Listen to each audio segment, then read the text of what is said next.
Morning, everybody. Thanks for joining us. We take a look at your work week forecast from May 9th through May 13th. And we are looking at only really two things that are going to highlight our work week this week, which is one, it's going to be basically full sun, no clouds, pretty much, or very little in the way of clouds all week.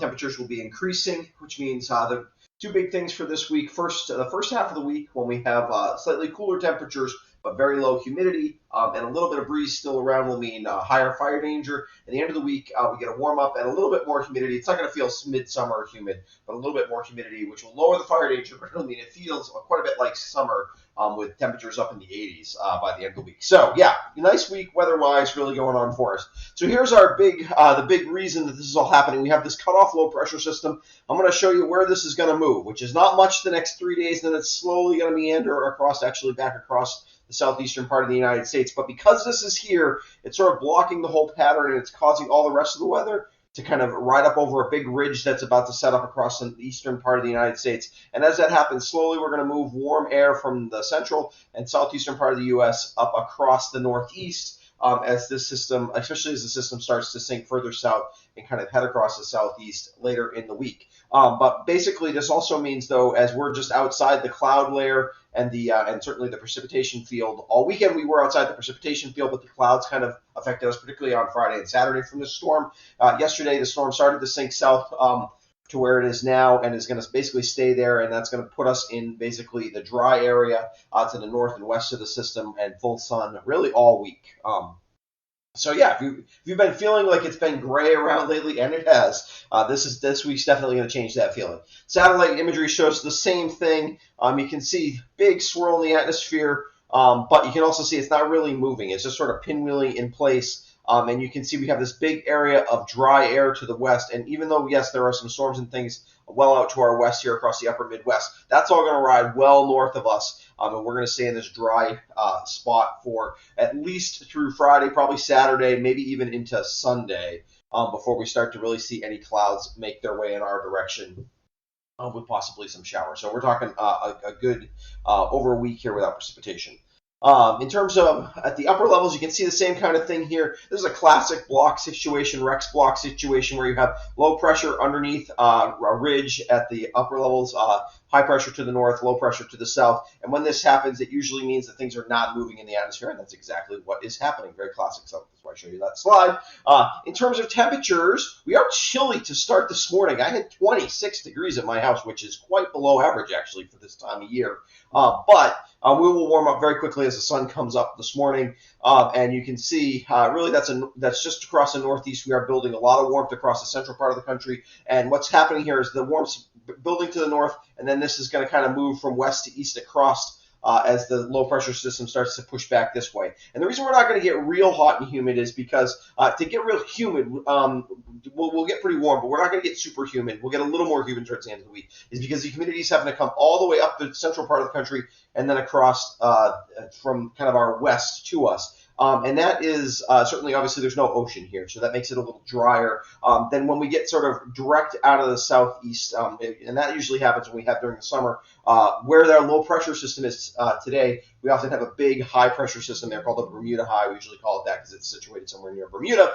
And when that happens, we pump air directly from the southeast up into the northeast, and that usually brings real high humidity with it. This setup's a little bit different. So yes, it'll get humid towards the end of the week, but not as humid as we would expect, say, in June or July if we had this kind of setup where we were kind of getting these high warm or hot temperatures for the time of year.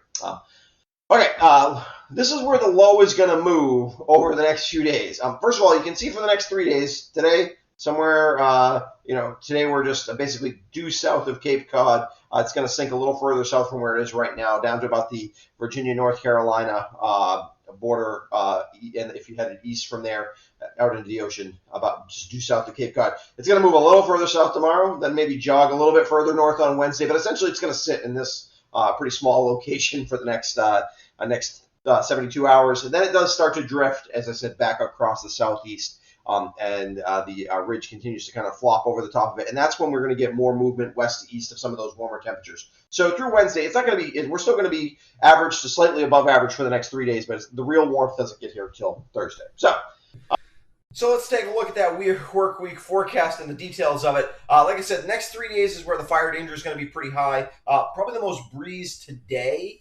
So in some regards, today is maybe the highest fire danger day. Although certainly slightly warming up, continuing to warm up temperatures over the next couple of days means that that itself can be kind of problematic fire danger wise. Relative humidity will come up just a tad over the next couple of days. And winds will be a little bit more diminished. But really, today through Wednesday, you want to be real careful. Even the end of the week, it'll have been really dry, so we want to be careful, although I think the humidity starts to come up to the point where it's a little less likely for fire issues. But anyways, temperatures, though, you can see we start today, we're in the upper 60s. I mean, today is just an absolutely glorious day out there after starting off chilly. No, full sun. Well, like I said, a little breeze in the afternoon, not real breezy, but a little breeze. Tomorrow, touch warmer. Temperatures start off not quite as cold. I think we're in the upper 30s on average tomorrow morning. Again, full sun. Wednesday, same thing. Touch warmer again. We're up in the mid 70s by Wednesday. That's quite a bit above average. We probably average around low to mid 60s this time of year. Probably mid 60s by now.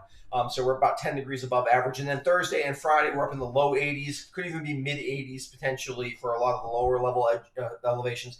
Overnight temperatures. You can see that humidity comes up, and then the overnight temperatures also come up as the dew points kind of block how low the temperatures can go. As we're in the mid 40s for lows on Thursday, and probably don't get below 50 on Friday. It feels like summer basically for Thursday and Friday. This will probably continue into Saturday as well. So yeah, in terms of your highlights for the week, full sun all week, big warm up to well above average temperatures for the end of the week. No rain expected. Low humidity early in the week will lead to high fire danger, and it will feel a bit humid by Friday particularly, and that, like I said, might last into Saturday as well. Really nice forecast in terms of getting out there and getting outside this week. I would encourage you to do that. If you get a chance, try to enjoy beautiful late or mid-spring Vermont weather, especially after all the rain and the cold we've had lately. So try to enjoy that.